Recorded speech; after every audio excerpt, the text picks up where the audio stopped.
আচ্ছা, বাংলাদেশে কি এরকম পরিস্থিতি কেউ বিশ্বাস করবে? এরকম গল্প যদি কেউ বলেন যে এনসিপি নেতারা কোথাও গিয়েছেন, কিংবা কোনো প্রোগ্রামে গিয়েছেন, কোনো ভোট চাইতে গিয়েছেন, সেখানে তাদেরকে ধমক দেয়া হচ্ছে, হুমকি দেয়া হচ্ছে, কিংবা কখনো কখনো মারধর করা হচ্ছে, এরকম গল্প যদি কেউ বলে, আপনার কাছে বিশ্বাসযোগ্য হবে? কিংবা এনসিপি নেতাদের, যারা এনসিপি নেতা রয়েছেন, তাদেরকে কোথাও যদি মারধর করার ঘটনা ঘটে, সেটা মিডিয়াতে না এসে সেটা ব্ল্যাক আউট হয়ে যাবে? মানে সেটা মিডিয়া থেকে ব্ল্যাক আউট করার মতো ক্ষমতা বাংলাদেশে এই মুহূর্তে কারো রয়েছে? বাংলাদেশের এই মুহূর্তে কারো এই ক্ষমতা রয়েছে যে এনসিপি নেতারা ভোট চাইতে গিয়েছেন, তাদেরকে মারধর করেছে? আমার মনে হয় নেই। কিন্তু আমার মনে হলে কিছু তো হবে না। এনসিপি দাবি করছে যে এই ঘটনাগুলো ঘটছে। এনসিপি কোথাও গেলে নাকি বাধা দেয়া হচ্ছে, হুমকি ধামকি দেওয়া হচ্ছে, এমনকি মারধরও করা হচ্ছে। কি এমন যুগ আসলো রে বাবা! জুলাইয়ের বিপ্লবীরা যদি আজকে এই ধরনের বাস্তবতায় পড়ে, এবং এটা যদি তাদের মুখ থেকে আমাদের শুনতে হয়, তাহলে এর চাইতে দুর্ভাগ্যজনক ব্যাপার আর হতে পারে না। এরকম সাহস, এরকম স্পর্ধা বাংলাদেশে কাদের হলো? ওরা কারা? ওরা কি বাংলাদেশি?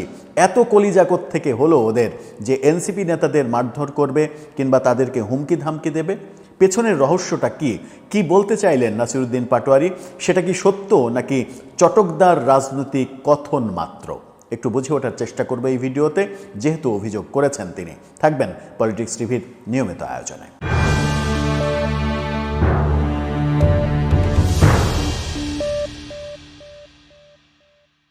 দর্শক, বলছিলাম এনসিপির নেতাদের নির্বাচনী প্রচারণায় গেলে নাকি হুমকি ধমকি দেয়া হচ্ছে, মারধর করা হচ্ছে, এমন অভিযোগ নাসিরউদ্দিন পাটোয়ারির। তাকে নিয়ে আজকের পত্রিকা যে শিরোনাম করেছে সেটা দেখলেই বুঝতে পারবেন। তিনি বলছেন, প্রচারণায় গেলে হুমকি ধামকি পাচ্ছেন এনসিপির প্রার্থীরা। অভিযোগ নাসিরউদ্দিনের। কি বলছেন ডিটেইলে তিনি? এনসিপির প্রার্থীরা প্রচারণায় গেলে হুমকি ধামকি পাচ্ছেন, অভিযোগ তার। রাজধানীর শাহবাগে একটা অনুষ্ঠানে তিনি, সংবাদ সম্মেলনে এই কথা বলেছেন। কি বললেন তিনি? এনসিপির সম্ভাব্য প্রার্থীরা প্রচারণায় গেলে হুমকি ধামকি দেয়া হচ্ছে, এমনকি তাদের পরিবারের সদস্যদের মারধরের কথাও শোনা যাচ্ছে। কোথায় থেকে শুনছেন এটা? এটাই একটা প্রশ্ন। এনসিপির কোন নেতার পরিবারের সদস্যদের মারধর করা হয়েছে? এটা কেন গণমাধ্যমে আসলো না? আর এ ধরনের ঘটনা ঘটানোর পরে আসমান কাঁপানো চিৎকার কেন হলো না? কেন কি বলে যমুনা ঘেরাওয়ের কর্মসূচি দেয়া হলো না? কেন একটা মিছিল মিটিং হলো না? কেন একটা প্রতিবাদ কর্মসূচি হলো না? গতকালকেও আমরা দেখলাম যে এনসিপি আওয়ামী লীগ নিষিদ্ধের দাবি জানিয়ে রাজধানীতে বেশ ভালো একটা মিছিল করেছে। মিছিলে কত সদস্য ছিল সেটা ভিন্ন কথা। এনসিপি বাংলাদেশের তৃতীয় বৃহত্তম দল সরকারের ভাষ্য অনুযায়ী, সেহেতু রাজধানীতে তারা যদি একটা ঘটা করে ঘোষণা দিয়ে মিছিল করতে চায়, তাহলে তো কয়েক লক্ষ মানুষের অংশগ্রহণ থাকারই কথা। তাদের মিছিলে কত ছিল সেটা তারাই ভালো জানেন। আপনারা যারা মিছিলের ভিডিও দেখেছেন কিংবা ছবি দেখেছেন তারাও ভালো জানেন, সেটা নিয়ে কথা বলতে চায় না। কিন্তু এই যে মারধরের ঘটনা ঘটলো, গতকালকেও এত বড় একটা মিছিল হলো, কয়েক লক্ষ মানুষের একটা মিছিল হলো, সেখান থেকেও একটা হুমকি দেওয়া হলো না, কিংবা সেখান থেকেও যমুনাতে যাওয়া হলো না যে আমাদের নেতাদের হুমকি ধমকি দেওয়া হচ্ছে, আমাদের নেতাদের পরিবারের সদস্যদের ভোট চাইতে গেলে মারধর করছে, আর ইন্টারিম চুপচাপ করে দেখে মজা নিচ্ছে। এটা তো হতে পারে না। এই ব্যাপারের অবশ্যই প্রতিবাদ জানানো উচিত ছিল। নাকি গতকালকে মিছিলের পরে আজকে দিনের বেলা, সকালবেলায় কোথাও এই ঘটনা ঘটেছে, সেটাও একটা রহস্যের ব্যাপার। এনসিপির মুখ্য সমন্বয়ক অভিযোগ করে বলেছেন, একটি দল বলছে প্রশাসনে তাদের লোক থাকতে হবে। ভালো কথা। জামাতের চট্টগ্রামের এক নেতা, মানে চট্টগ্রাম অঞ্চলে এক অনুষ্ঠানে কেন্দ্রীয় এক নেতা এই কথা বলেছেন যে পুলিশকে আমাদের কথায় উঠতে হবে, বসতে হবে, অনেককেই আমাদের কথায় উঠতে হবে, পুরো প্রশাসনকে আমাদের পক্ষে আসতে হবে, এরকম কথা বলেছেন। এটা সত্য। প্রশাসনে থাকা আওয়ামী নিয়োগপ্রাপ্ত লোকদের এখনও সরানো হয়নি, তাদের সরানোর দাবি জানান তিনি। এখনও আওয়ামী লীগের ভূত, মানে এখনও প্রশাসনে আওয়ামী লীগ আছে। প্রশাসনে আওয়ামী লীগ আছে এটা যদি আপনি মনে করেন, তাহলে আওয়ামী লীগের 15.5 বছরে যারা নিয়োগ পেয়েছে তাদেরকেই তো আপনার আওয়ামী লীগ হিসেবে চিহ্নিত করে তাদেরকে চাকরিচ্যুত করা উচিত। করছেন না কেন?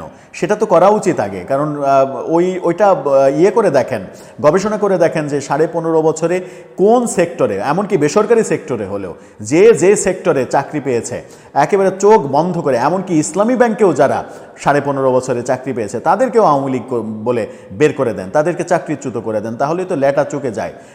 তাদেরকে চাকরিচ্যুত করে নতুন নিয়োগ দেন এবং সেই নিয়োগের সার্টিফিকেট, এর আগে মুক্তিযুদ্ধের সার্টিফিকেট যেমন কমান্ডাররা দিতেন, কমান্ডাররা সই করলে মুক্তিযুদ্ধের সার্টিফিকেট পাওয়া যেত, কমান্ডারের সই করা ইয়ে নিয়ে এসে সরকারের কাছ থেকে সার্টিফিকেট নিতে হতো।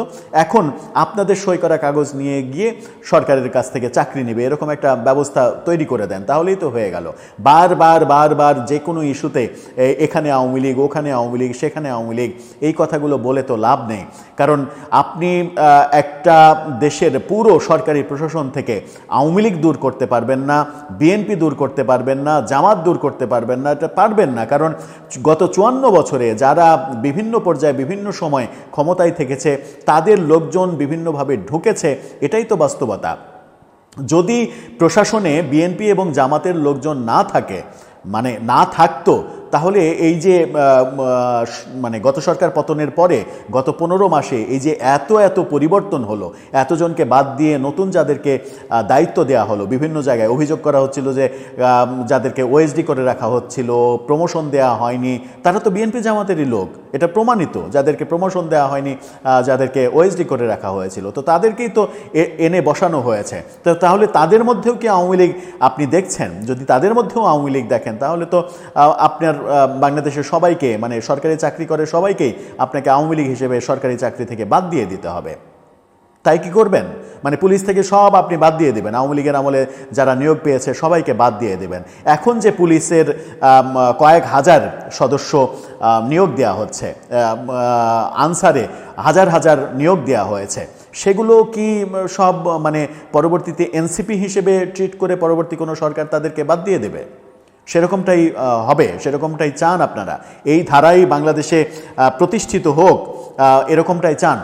আমার মনে হয় যে মানে রাজনীতির জায়গা, নিজেদের রাজনৈতিক দলের কর্মকাণ্ড যখন থাকে না, মানে নিজেদের যখন এজেন্ডা থাকে না, তখন নানাভাবে বারবার ওই ফ্যাসিস্ট, আওয়ামী লীগ, এখানে আওয়ামী লীগ, ওখানে আওয়ামী লীগ, এখানে আওয়ামী লীগের ভয়, ওখানে আওয়ামী লীগের ভয়, এই ব্যাপারগুলোতে বারবার তেনা পেঁচাতে হয়, বারবার এই ব্যাপারগুলোতে কথা বলতে হয়, যেটা আমার মনে হয় যে খুব একটা স্মার্টনেস প্রমাণ করে না। আমার মনে হয় যে দলের এজেন্ডা বাস্তবায়নের সময় এসেছে।